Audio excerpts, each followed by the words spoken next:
बोलो जयकारा बोल मेरे श्री गुरु महाराज की जय।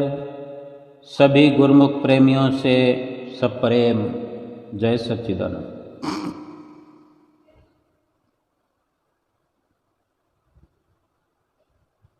झूठ का सहारा लेने वाला इंसान, झूठ के सहारे चलने वाला जीव बेशक बाहर से प्रसन्न तो दिखाई देता है, भला चंगा दिखाई देता है, और झूठ बोलता है तो ऐसा लगता है कि जैसे वो सत्य बोल रहा हो। लेकिन एक बार कोई उस पर विश्वास कर ले या एक बार वो झूठ बोलकर किसी का विश्वास जीत ले, किसी को खुश कर ले, लेकिन दूसरी बार या फिर अधिक समय तक वो झूठ किसी के आगे चलता तो नहीं, लेकिन वो अपने स्वभाव को बनाए रखता है, तो भीतर ही भीतर वो अशांत, परेशान और कई प्रकार के कलेशों से घिरा हुआ रहता है। झूठ के सहारे जिसका भी जीवन हो, जो भी झूठ का सहारा लेता है, वो अपने भीतर अशांति और कलेश को नित्य प्रति बढ़ावा देता है। यानी स्वयं अपने ही हाथों अपने पैरों पर कुल्हाड़ी मारता है, कुल्हाड़ी चलाता है। ये अक्लमंदी का कार्य नहीं। और अगर कोई इसी के उलट सत्य का सहारा लेकर चलते हैं,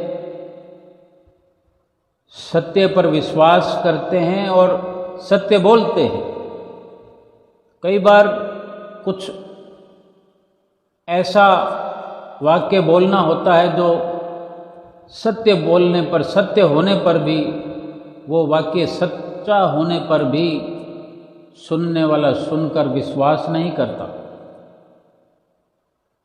ऐसे शब्द होते हैं सच्चाई से भरपूर, जो सुनने वाले को अच्छे नहीं लगते।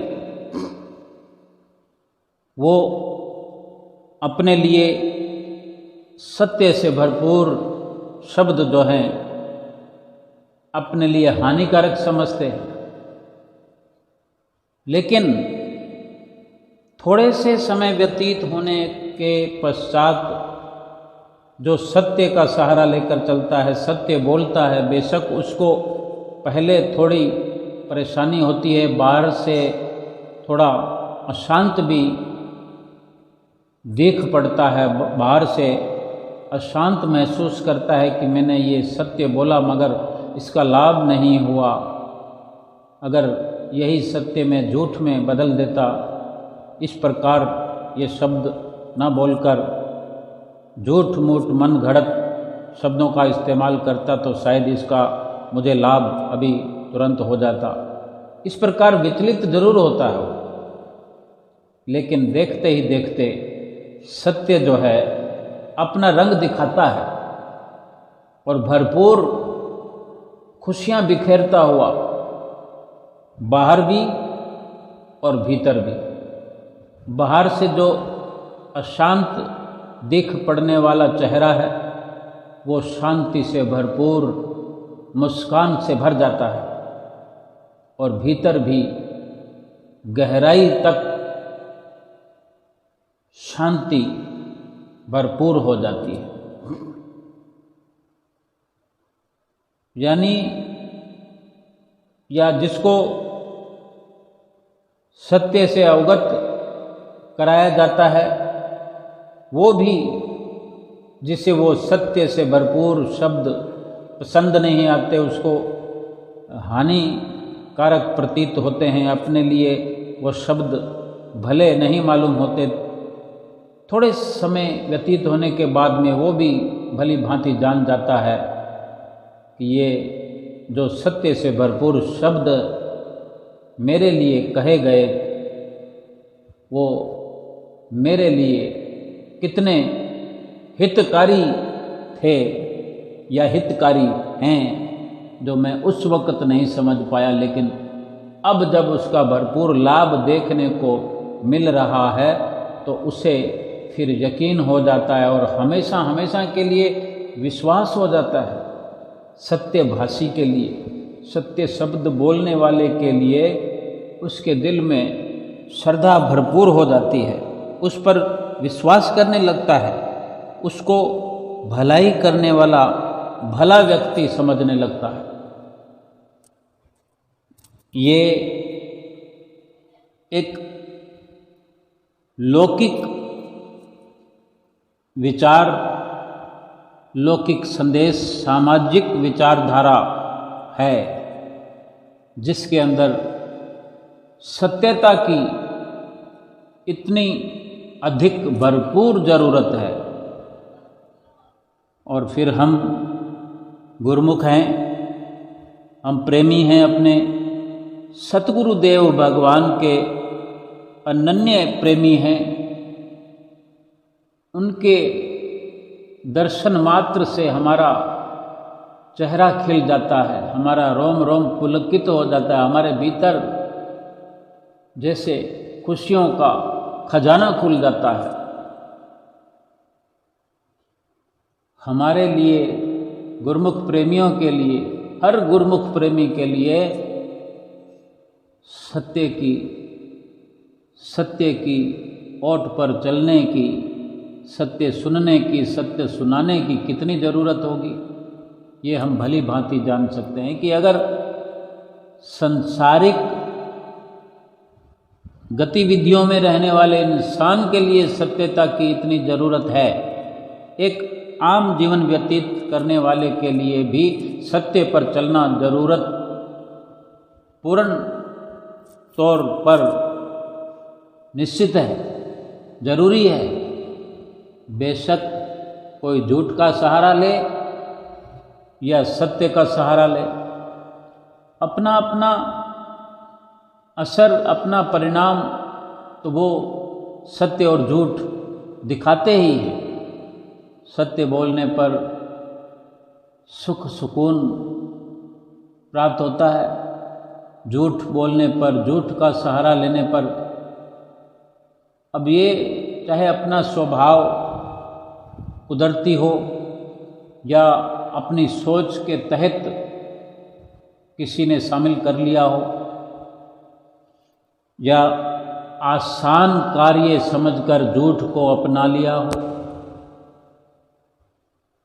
और सत्य को अपनाने वाले ने सत्य के लाभ को देखकर सत्य का सहारा लिया हो। जिसने भी सोच समझकर सत्य और असत्य का लाभ और हानि देखकर निर्णय किया हो, जिसने ये निर्णय किया हो कि सत्य बोलना ही ठीक है,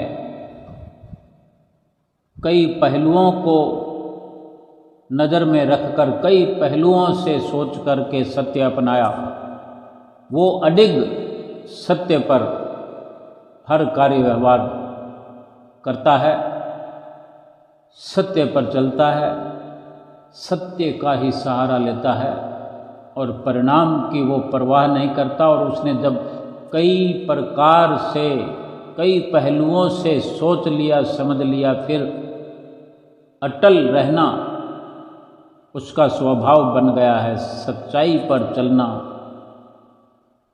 और इसी प्रकार सत्य की श्रद्धा उसके भीतर में भरपूर है और एक सामाजिक जीवन को भली प्रकार से वो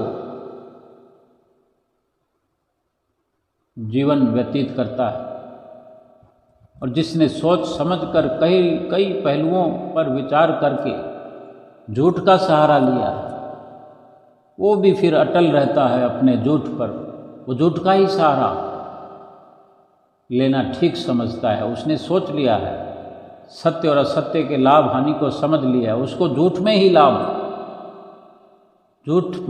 लाभ दिखाई देता है और वो झूठ बोलता रहता है। लेकिन जब एक समय ऐसा आ जाता है कि उसके सारे निर्णय, सारे पहलू झूठ पर जो उसने अपना रिसर्च किया, जब वो उसको उल्टे पड़ते हुए दिखाई देते हैं, फिर कितना पछतावा वो करता है, कितना धाड़े मार कर रोता है। क्योंकि झूठ पर चलने वालों के लिए एक वक्त ऐसा आता है कि इतने बड़े बड़े नुकसान, इतनी बड़ी हानियां हो जाती हैं उनके जीवन में कि फिर वो सत्य बोलने के काबिल ही नहीं रहता। सत्य बोलने की उन्हें फुर्सत ही नहीं रहती, सत्य बोलने का समय ही उनके पास नहीं होता। फिर वो कितना दुख महसूस करता होगा, ये हम समझ सकते हैं। अगर हर किसी को पछतावा होने पर, पश्चाताप होने पर प्रायश्चित का अवसर मिल जाए, तब तो ठीक है कि अपना बचा हुआ समय, बचा हुआ वक्त अपने बचे हुए विचारों से वो लाभान्वित तो हो सकता है। अगर अवसर ही ना मिले संभलने का, लेकिन ये संसारिक जीवन जीने के लिए, यानी एक मनुष्य का, एक इंसान का, या यूं कहें कि इंसानियत का ये कर्तव्य है। मनुष्य जीवन के साथ ये गुण भरपूर होना चाहिए, सत्यता का, सच्चाई का। तो मनुष्य जीवन खुशियों से भरपूर हो जाता है। और अगर भक्ति के नज़रिए से देखते हैं, गुरमुखों को जो अगर विचार करना पड़े तो उसके लिए कहीं 100 गुना, 1000 गुना, 1,00,000 गुना, करोड़ गुना सत्य पर चलना, सत्य बोलना, सत्य सुनना सुनाना उस आम इंसान से हजारों, लाखों, करोड़ों गुना अधिक ज़रूरत है सत्य पर, सत्य के आश्रय चलने की। कि अगर सच्चाई धारण किया हुआ गुरमुख भक्ति की राह पर चलता तो लगभग भक्ति का एक फ्रेम, एक ढांचा, एक नक्शा तो पहले से ही उसके भीतर और बाहर बना हुआ है, उसने बना लिया है। यानी जैसे घर बनाने, नया घर बनाने के लिए, मकान, बिल्डिंग, बंगला बनाने में जैसे पूरे घर में लाइट की फिटिंग की हुई है, सब जगह स्विच बोर्ड, प्लग वगैरह सब वायरिंग सब कुछ लग चुका है, और लाइट का कनेक्शन लेना है तो हम समझ सकते हैं कितनी देर लगेगी। सब कुछ तैयारी करी पड़ी है। फिर अगर वो पावर हाउस में जाए और वहाँ पर फीस भर दे, वहाँ के ऑफिसर को खुश कर दे, तो कितना जल्दी घर में उजाला हो जाएगा।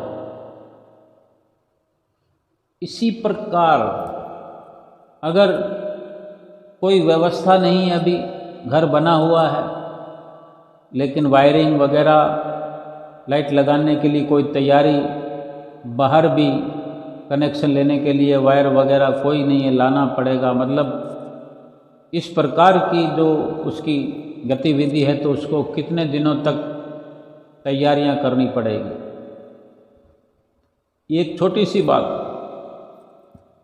भक्ति का जीवन बनाने के लिए, भक्ति को अपनाने के लिए, भक्ति को करने के लिए पूरा जीवन क्या सुनने सुनाने में, सोचने में, विचार करने में भी हम लगा देंगे तो भक्ति करेंगे कब?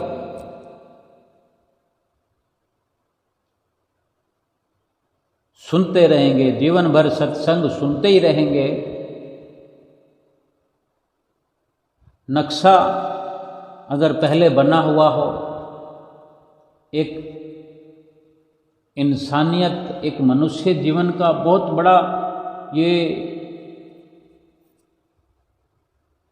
अपनी मानवता का बहुत बड़ा ये पहलू है कि वो सत्य वाला जीवन अपनाए।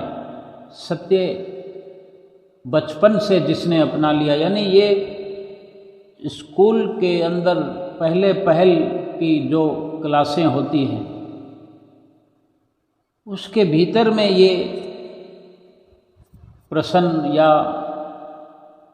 लेख पढ़ने को मिलते हैं, सच्चे किस्से पढ़ने को मिलते हैं, सच्ची कहानियाँ, और संतों महापुरुषों के दोहे भी हैं। ये हमारे भारतवर्ष के अंदर, हिंदुस्तान में जो संतों महापुरुषों की ये सारी धरती संतों महापुरुषों से भरपूर रही है और आज भी है। जहाँ से जिस कोने से निकल जाएं, संतों महापुरुषों की झलक मिलती रहती है।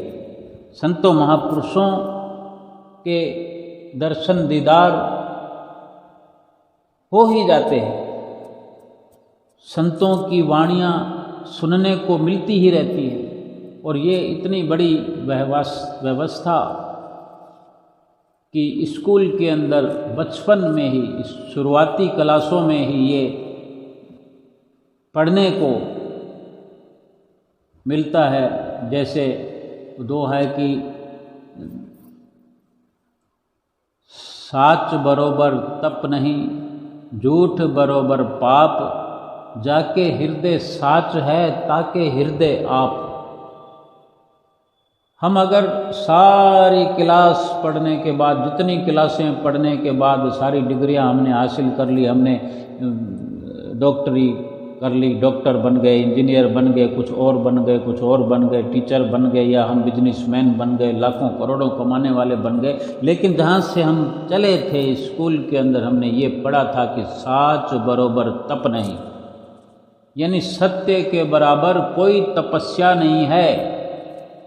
जिसने सच को अपने जीवन में अपना लिया, वो कोई प्रकार की भी अगर तपस्या, किसी भी तपस्या में अपने शरीर को नहीं तपाता, जरूरत ही नहीं है, क्योंकि उसने सत्य पर अपना जीवन आधारित कर लिया है। सत्य बोलता है, बेधड़क सत्य बोलता है, और सत्य सुनने की उम्मीद करता है हर किसी से, और झूठे संगत नहीं करता, झूठे कार्य नहीं करता, झूठों के साथ खड़ा नहीं रहता, झूठ को नहीं अपनाता है। जिसने सत्य को अपना लिया, यानी साच बरोबर तप नहीं।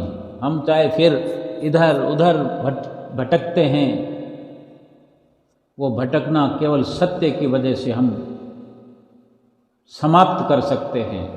हमने सारी तपस्याएं कर ली। आगे ये दूसरी लाइन में हमने पढ़ा है, हम सब ने पढ़ा है, दूसरी लाइन में कि जाके हृदय साच है ताके हृदय आप, यानी जिसके हृदय में सच्चाई है उसी के हृदय में भगवान स्वयं विराजमान है। शायद हमने कभी सोचा हो, अभी सोच लें, आज सोच लें, अभी सोच लें। जीवन का उद्धार, आत्मा का उद्धार फिर कितना सरल हो जाएगा। और फिर वही हम बात करें कि अगर हम गुरुमुख हैं, हमने नाम ले लिया है, ये एक आम इंसान की बात हम कर रहे थे, जिसने मनुष्य शरीर धारण किया है, जो स्कूल गया है और उसने ये सुना सुनाया है, वो इंजीनियर डॉक्टर नहीं बना है। लेकिन ये दोहा जहाँ पढ़ने को, सुनने को, समझने को मिला कि साच बरोबर तप नहीं, झूठ बरोबर पाप, जाके हृदय साच है ताके हृदय आप, ये जिसको पढ़ने को मिला और उसने इस पर अमल कर लिया, इसके अनुसार अपना जीवन बना लिया, उसको इंजीनियर डॉक्टर बनने की ज़रूरत नहीं है। एक इंसान को पहले इंसान बनने की ज़रूरत है। ये मनुष्य शरीर धारण करने पर ये मनुष्यता का जो दर्जा हमें भगवान ने दिया है, भगवान ने समझो अपने लिए एक विशेष सिंहासन बनाया है कि इंसान के दिल में विराजमान होने के लिए जगह बनाई है। क्या हम भगवान को अपने दिल में बसाना नहीं चाहते, नहीं बिठाना चाहते, नहीं विराजमान करना चाहते कि भगवान हमारे दिल में आकर विराजमान हो? चाहते हैं, सब चाहते हैं। तो ये पहली दूसरी क्लास में ये फैसला हमने सुन लिया कि जाके हृदय साच है ताके हृदय आप। तो क्या हम सच्चाई को अपना नहीं सकते? अगर अपना लिया है हमने, तो हमने अपना कार्य कितना आसान कर लिया कि इंसानी जीवन भी हम बड़े मज़े में व्यतीत करेंगे और आध्यात्मिक जीवन, आत्मिक जीवन, आत्मा के उद्धार का जो रास्ता है वो हमने सतगुरु से नाम बख्शिश जो हमें मिली है, नाम जो हमें मिला हुआ है, वो हम एक सत्य की कसौटी पर खरे उतर कर हम नाम जपते हैं, सतगुरु की प्रसन्नता प्राप्त करते हैं। फिर इसके अलावा आत्मा का उद्धार करने के लिए कुछ करने की ज़रूरत है। जो सच्चाई को अपना सकता है वो दुनिया में कुछ भी कर सकता है, क्योंकि जिसने सच्चाई को अपना लिया, जिसके हृदय में सच समाया हुआ है, उसके साथ भगवान की सारी शक्तियाँ विद्यमान हैं, सारी शक्तियाँ उसके साथ हैं। और जिसके पास भगवान की सारी शक्तियाँ हों, क्या वो किसी कार्य से पीछे हट सकता है या किसी कार्य में वो असफल हो सकता है? किसी भी कार्य की असफलता उसके लिए नहीं होगी। और फिर जो भगवान हमारे भीतर हैं, विराजमान हैं, उसको दिखाने के लिए, उसको देखने के लिए, उसको समझने के लिए, पहचान करने के लिए सतगुरु की अवस्था होती है, वो भी हमारे अंग संग है। जो युक्ति वो बताते हैं, नाम बख्शते हैं, उसको जपने की युक्ति बताते हैं, उसी से ये सब संभव होता है। हमारा जीवन हम नित्य प्रति सुनते हैं वचनों में कि लोक सुखी परलोक सुहेले, यानी लोक और परलोक संवर जाएगा। कितने बार हमने अपने जीवन में सुना कि इस प्रकार के जीवन बनाने से ये लोक भी, यानी जब तक इस धरती पर हम मनुष्य शरीर में रहेंगे, हर लम्हा, हर घड़ी, हर पल सुखों में व्यतीत करेंगे। और जीवात्मा परलोक का सरमाया लेकर के अपने प्रभु के धाम जाएगी। केवल एक ही मिशन है हमारा, और एक ही मिशन है सतगुरु का। हम अपना जीवन सफल करने के लिए आए हैं और सतगुरु हमारा जीवन सफल करवाने के लिए आए, और कोई काम नहीं करने के लिए आए हम। ये जो बाकी दुनियावी काम हम कर रहे हैं कि हमारे साथ में ये शरीर है, शरीर की ज़रूरतें भी हैं, और इस शरीर के द्वारा जो कर्म भोग, जो प्रारब्ध भोग, जो प्रारब्ध हम लेकर आए हैं, जो पाप कर्म हमने किए, पुण्य कर्म किए, इनका लेखा जोखा बही खाता हम साथ लाए हैं। अगर जीवन सच्चाई पर आधारित हो गया, भक्ति पर आधारित हो गया, सतगुरु हमारे अंग संग हो गए, तो भी सूली के कांटे जैसा भोग तो भोगना ही पड़ेगा।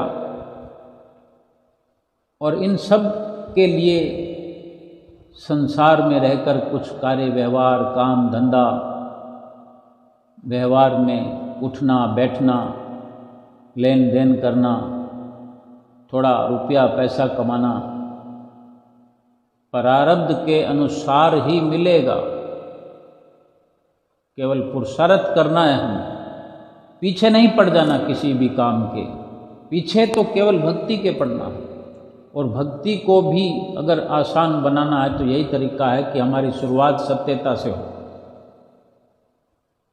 सत्यता से की हुई शुरुआत, सत्यता का नक्शा, यानी भजन भक्ति को करने के लिए अगर सत्य पर आधारित हमारा जीवन है तो हमने समझो भक्ति का एक पूरा नक्शा हमने पहले ही बना लिया है। और फिर सतगुरु की चरण शरण मिल गई, सतगुरु से नाम की बख्शिश मिल गई। हम सत्य पर आधारित होकर अगर भगवान का नाम भजन सुमरन हम करते हैं, नित्य नियमों की पालना करते हैं, देखते ही देखते असर होने लगता है। लाभ चारों ओर से, दसों दिशाओं से भरपूर होने लगता है। क्यों? कि हमने हर वस्तु को संसार में रहते हुए सत्यता की कसौटी पर परखने की कोशिश की है लगातार, कि ये सत्य है कि असत्य है, इसमें कैसा लाभ है, कैसी हानि है। हमारी जो ये सत्यता है ये भरपूर हमें लाभान्वित करती है। और गुरुमुख का तो पहला कर्तव्य ही यही है, क्योंकि गुरुमुख को इस लक्ष्य की समझ है, परख है कि जीवात्मा का उद्धार करने के लिए मनुष्य जीवन मिला है। एक होड़ लगी रहे कि हमने संसार में ये बनना है, ये बनना है, ये बनना है, ये बनना है, तो फिर वो जो भक्ति का मार्ग है उसको कैसे अपनाएंगे। प्रारब्ध में ये भी शामिल है कि मुझे डॉक्टर बनना है, इंजीनियर बनना है, सीए बनना है और टीचर बनना है, या कोई बिजनेसमैन बनना है, या कहीं किसी भी प्राइवेट जॉब को करना है, कोई कारीगर बनना है किसी भी चीज़ का, तो वो अवसर मिलेगा ही, कुदरत वो अवसर देती है। और प्रारब्ध के अनुसार ही बना जाता है। हर कोई समझता है कि मैं डॉक्टर बन जाऊं, तो हर कोई बन थोड़ी जाता है। हम लाइन से चले जाएं गली में, मोहल्ले में, एक कॉर्नर से दूसरे कॉर्नर तक जाएं, 100 मकान हैं एक ही लाइन में, तो कितने डॉक्टर होते हैं उसमें, या कितने इंजीनियर होते हैं उसमें। कोई एक ऐसा मोहल्ला हो जो डॉक्टर कॉलोनी है, वो अलग बात है। हम एक मोहल्ले का, एक कॉलोनी का, एक शहर का विश्लेषण कर लें। एक शहर में अगर 10 लाख आबादी है तो क्या वहाँ पर 2 लाख डॉक्टर होंगे, या 2 लाख इंजीनियर होंगे, या 2 लाख सीए होंगे, या 2 लाख बिजनेसमैन होंगे? चंद होते हैं, चंद। लेकिन कामना तो सभी करते हैं, अच्छी पदवी की कामना सभी करते हैं, लेकिन प्रारब्ध के अनुसार ही संभव होता है। इस बात को समझना, अपने प्रारब्ध पर हल्की नज़र भी होनी चाहिए कि ये केवल पुरुषार्थ करना हमारा फर्ज है। जिस प्रकार प्रारब्ध हमें एक राह दिखाता है, वो दिखाई देना चाहिए। और जो कुछ भी हम बन गए हैं, डॉक्टर बन गए हैं, बहुत अच्छी बात है। डॉक्टर के बिना काम नहीं चलता, इंजीनियर के बिना काम नहीं चलता, बिजनेसमैन के बिना काम नहीं चलता, दुकानदार के बिना काम नहीं चलता।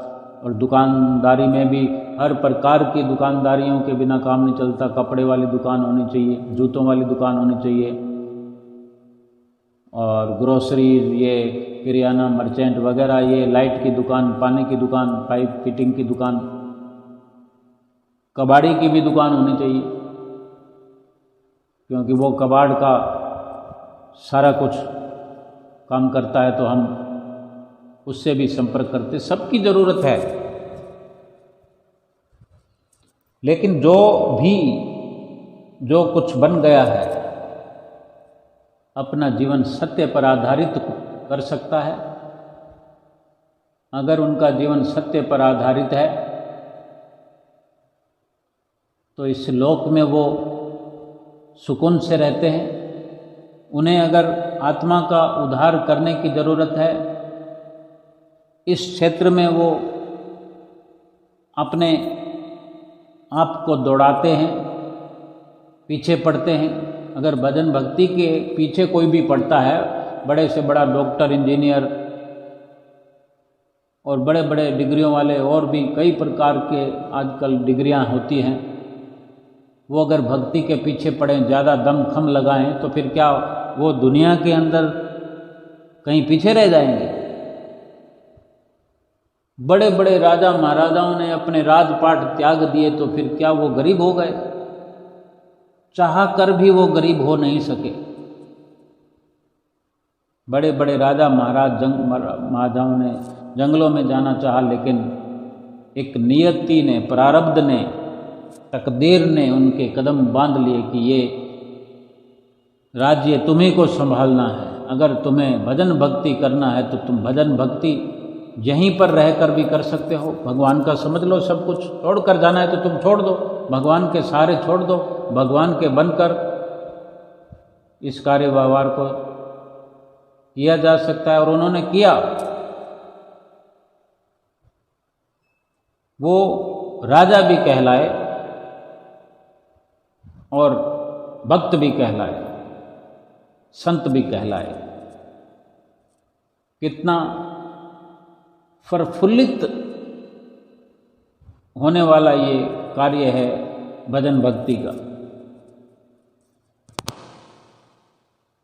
भक्ति प्राप्त करने का, सत्यता पर चलने का जो सुझाव है भक्ति प्राप्त करने के लिए, उसका आनंद अनूठा है, निराला है। क्योंकि कोई लाग लपेट नहीं, कोई बनावट नहीं, जो कुछ जैसा भी है, कुछ भी छुपना छुपाना नहीं। क्योंकि सतगुरु जो हैं वो अंतर्यामी हैं। हम गुरुमुख भली भांति ये जानते हैं कि हमारे श्री गुरु महाराज जी अंतर्यामी हैं, भगवान हैं, उनसे कुछ छुपता नहीं है, तो फिर क्यों छुपाने की कोशिश करें? अपने भीतर में एक संदेश हमें मिलता है कि झूठ मत बोलना, हम सब जानते हैं, लेकिन इसको हम चाहे सुने या अनसुना कर दें, ये हमारी सोच पर निर्भर करता है। अगर हम सुन कर के अमल करते हैं कि जब सब कुछ मेरे सतगुरु जानते हैं, तो फिर छुपाने की क्या ज़रूरत है? अपने सतगुरु से कुछ छुपाना नहीं चाहिए। अगर बाहर नहीं बोलने की ताकत है, किसी के सामने कुछ नहीं बताने की भी ताकत है, तो अपने भीतर अपने सतगुरु से फरियादें करें, सुमरन करते हुए सतगुरु से बातें करें। और फरमान भी है इस प्रकार का कि वचन है, गुरु से कुछ न दुराइए, गुरु से झूठ न बोल, गुरु से कछु न दुराइए, गुरु से झूठ न बोल, बुरी भली खोटी खरी, गुरु आगे सब खोल। गुरु के आगे झूठ को नहीं दोहराना, झूठ नहीं बोलना। जो भी है, भली है, बुरी है, खोटी है, खरी है, जो भी बात है अपने सतगुरु के सामने खोल कर रख दे, कितनी प्रसन्नता होगी। हम ये समझें कि ये अगर हमने बात बताई, अपने कोई अवगुण खोल दिया, अपनी कोई कमी बता दी तो हमारी खिल्ली उड़ेगी, हमारा मजाक उड़ जाएगा। लेकिन अगर हिम्मत कर ली, सब कुछ खरी खोटी बुरी भली बता दी, तो एक बात तो निश्चित है कि हम सत्यवादी समझे जाएंगे, ईमानदार समझे जाएंगे। क्या इसका कोई लाभ नहीं है? हमें अगर कमज़ोर समझा जाएगा या हमें कोई भी ये समझता है कि इसके अंदर ये कमी है, कमी अब कहाँ है? कमी तो निकल चुकी, कमी तो हमने निकाल दी, सतगुरु के आगे रख दी, कमी खत्म हो गई। जो ठीक समझने की कसौटी रखता है, सतगुरु तो रखने वाले हैं। हम अगर सत्य बताएंगे तो भी वो समझते हैं, हमें सत्य बताएंगे तो भी समझते हैं, और झूठ बोलेंगे तो भी समझते हैं। और बाकी किसकी परवाह करनी है? जो जैसी सोच रखता है, जैसी समझ रखता है, चाहे हम सत्य भी बोलते हैं तो भी आलोचना करने वाले तो आलोचना ही करेंगे। आलोचक और प्रशंसक सब जगह मिल जाएंगे। आलोचक आलोचना करता है और प्रशंसक प्रशंसा करते हैं, और हम इन दोनों को नज़रअंदाज करके हम अपनी सच्चाई वाली सोच पर आधारित अपना जीवन व्यतीत करें। हम जो भी बन गए, जहाँ भी स्थित हैं, हम अपनी ईमानदारी वाला जीवन शुरुआत करके ईमानदारी वाला जीवन व्यतीत करें। डॉक्टर बने हैं, डॉक्टर वाला कर्तव्य निभाएं। क्या डॉक्टर को तनख्वाह कम मिलती है? कमाई कम है? कितने उसके पास ऑप्शन है कि जहाँ उनकी एक मुश्त ड्यूटी होती है, वहाँ सैलरी मिलती है, उसके अलावा अपने घर में भी उनके पास कमाई का साधन होता है। लेकिन वो अगर होड़ न करें किसी से कि उसने इतना कमाया तो मैं पीछे क्यों रहूं, तो हर संभव प्रयास यही करके वो किसी होड़ में शामिल होकर किसी से आगे निकलने की कोशिश करेंगे और उपकार का रास्ता छोड़ देंगे, अपकार करने लगेंगे, भलाई का रास्ता छोड़कर पाप कमाने लगेंगे। फिर भक्ति को हासिल नहीं कर सकते। एक वो इंसानियत का जिसने कदम पीछे कर लिया, इंसानियत से जो डगमगा गया, वो भजन भक्ति के लिए तो फिर बहुत मुश्किल हो जाएगी। फिर तो हिसाब किताब का कार्य चल पड़ा, अपनी मर्जी का कार्य चल पड़ा कि ये होना चाहिए, ये तो चाहिए ही चाहिए। लेकिन मिल तो प्रारब्ध से रहा है। अगर प्रारब्ध से ही मिलना है, ये बात समझ में आ जाए तो फिर झूठ बोलने की ज़रूरत नहीं, ठगी करने की ज़रूरत नहीं, बुराई करने की ज़रूरत नहीं। लेकिन सब्र करने की ज़रूरत है कि अगर सब्र किया जाए तो वही का वही धन जो हम झूठ बोलकर, ठगी करके या बुराई करके जो धन कमा रहे हैं, वही का वही धन हमें ईमानदारी से भी मिलेगा, उतने का उतना मिलेगा, बल्कि उससे कुछ ज़्यादा मिलेगा, क्योंकि मिलना तो प्रारब्ध से है। और हम ये सोचते हैं कि हमने ये इस प्रकार कर लिया, ये कार्य ऐसे कर लिया तो हम ज़्यादा कमा रहे हैं। तो इस प्रकार के कयास, इस प्रकार की कोशिशें तो उसी पैसे वाले के मिलते जुलते, यानी ये एक अगर डॉक्टर की सोच है तो बहुत सारे डॉक्टर हैं, तो क्या सब कमा पाते हैं अपनी मर्जी जैसा? कोशिश तो सभी कर रहे होते हैं, सभी सारा दिन यही सोचते रहते हैं कि कैसे मैं कमाऊं, कैसे प्रयास करूं, लेकिन कमा तो नहीं पाते। फिर वहीं आ जाते हैं किस्मत पर, प्रारब्ध पर। तो यहीं से शुरुआत करें कि प्रारब्ध से ही मिलना है तो हमें ठगियां करने की क्या ज़रूरत है, झूठ बोलने की क्या ज़रूरत है, बुराई का रास्ता अपनाने की क्या ज़रूरत है। सच्चाई पर आधारित एक एक इंसान से इतनी दुआओं का खजाना मिलता है सत्य बोलने पर, भलाई के कार्य करने से। भले ही थोड़ी थोड़ी देर अशांत सा मुरझाया हुआ चेहरा हो जाता है भलाई करने वाले का, लेकिन प्रभु परमेश्वर तो सबको देख रहा है। और जिसने भक्ति का रास्ता अपना लिया है, जो गुरमुख है, उसको तो सतगुरु परमात्मा जो हमारे साथ अंग संग हैं, क्या वो देखते नहीं हैं? जो अंतर्यामी है, जो हमारे घट में भीतर विराजमान हैं। हम स्वयं कहते भी हैं मेरे सतगुरु तो मेरे भीतर में विराजमान है। क्या वो फिर देखते नहीं हैं? उनको क्या हम दिखाना चाहते हैं कि हम भलाई का रास्ता छोड़कर बुराई का रास्ता अपना लिया है, सत्य को छोड़ करके हमने झूठ अपना लिया है, फिर प्रसन्नता मिल जाएगी। ऐसे ही और पद हैं, बिजनेसमैन हैं, बड़े बड़े अधिकारी हैं, सबके लिए ये आवश्यक है कि पहला कार्य अपने सतगुरु की प्रसन्नता का होना चाहिए।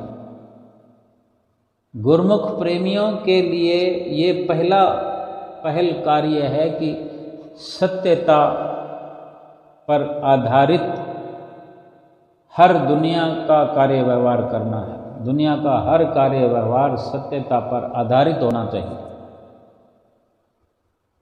दुनिया में भी वाह वाह हो जाएगी, इस लोक में भी वाह वाह हो जाएगी और परलोक में भी वाह वाह हो जाएगी। सतगुरु तो हमारे अंग संग हैं, हमारा नुकसान थोड़ी होने देंगे।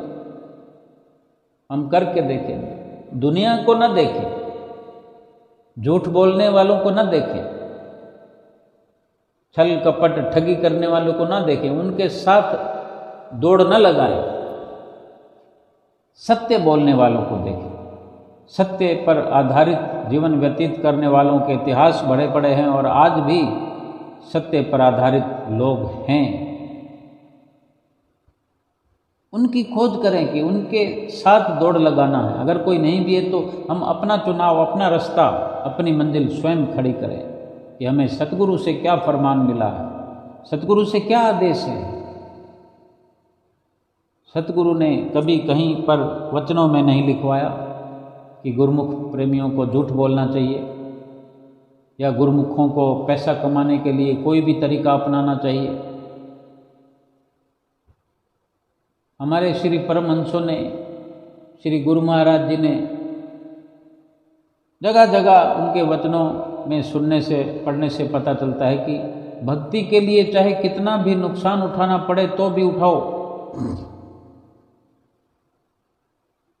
तो फिर ये तो बात स्पष्ट हो गई कि झूठ बोलने से भक्ति मिलती नहीं, छल कपट करने से भक्ति मिलती नहीं।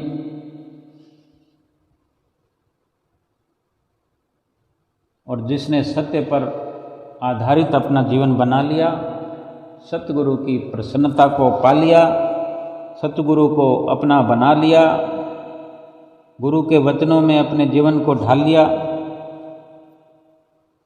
सतगुरु को अपने हृदय में विराजमान करके साथ लेकर सत्य पथ पर चलने से अपना भी कल्याण होता है और साथ में और भी लाखों करोड़ों का कल्याण होता है। क्योंकि जो भी हमारे संपर्क में आएगा, हमारे घर परिवार के लोग हमारे संपर्क में रहेंगे, उनमें वही गुण विद्यमान हो गए, फिर उनके जो संपर्क में आएंगे, फिर उनके जो संपर्क में आएंगे।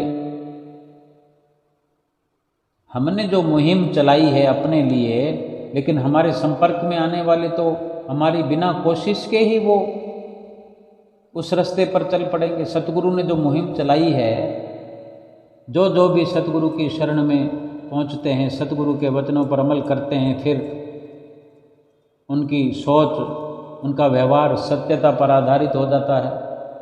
लाखों करोड़ों प्रेमी गुरुमुख हम कहाँ कहाँ रहते हैं, किस प्रकार हमारी दुकानदारियाँ चलती है, गुरु महाराज के भरोसे चलाते हैं, तो क्या कभी नुकसान हुआ है? कभी हो नहीं सकता नुकसान। हमें ख्याल रहता है, गुरुमुख प्रेमियों को ख्याल रहता है कि अगर किसी के साथ ठगी करी, झूठ बोलकर किसी का दिल दुखाया, हमारे सतगुरु को दुख होगा, सतगुरु को अफसोस होगा, हमारे भीतर सतगुरु विराजमान है। हर वक्त ये ख्याल रखते हुए कार्य व्यवहार हम करते हैं। हम चाहे दुकानदार हैं तो ग्राहकों से हम ये ख्याल रखते हैं। ये गुरुमुख का पहला अंग है। इसलिए हम सच्चाई की ओर, सत्य की ओर पग बढ़ाते चलें। आगे जितनी भी बाधाएं आएंगी, उलझनें आएंगी, सब की सब, इतनी बड़ी बड़ी बाधाएं गुरुमुखों के जीवन में आती है, हम सब जानते हैं। गुरुमुख प्रेमी जितनी भी बाधाएं आती हैं, आएंगी, वो सब की सब जैसे धुएं का पहाड़ नहीं होता, कहीं आग लग जाती है तो वो एक बार धुएं का गुबार निकलता है, आसमान में धुआं छा जाता है, लेकिन क्या वो धुआं फिर हमेशा के लिए खड़ा रहता है? देखते ही देखते वो धुएं के बादल छट जाते हैं। वो धुएं का पहाड़ बना हुआ देखते ही देखते थोड़ी देर में काफूर हो जाता है।